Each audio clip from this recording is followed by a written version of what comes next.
ملخص الكلام: احمدوا ربنا. اللي بيشتكي من زن ولاده كان في يوم بيتمنى ان هو يسمع كلمة بابا او ماما، بيتمنى ان ربنا يرزقه بالذرية ويرزقه بالولد او البنت. واللي بيشتكي من مراته كان هيموت كده ويتجوزك، هيموت كده واهلها يوافقوا عليه، هيموت كده ويروح يطلبها وبعدين يقولوله يا مرحبا بيك. اللي بيشتكي من الشغلانة وقرفان منها من شغله ومن قلة مرتبه كان هيموت إن حد يوافق يقدم له على شغلانة أو يتوصى عليه من حد معروف. أهو شغل والسلام.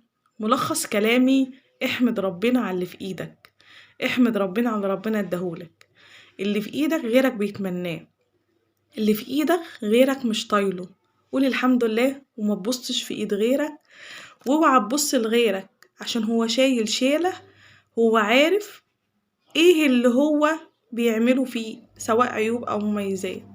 لما تبص لشيلة غيرك حب تشيلها بكل عيوبها ومميزاتها. اللي مش عاجبك عاجب ناس كتيرة، واللي في ايدك ناس كتيرة بتتمناه.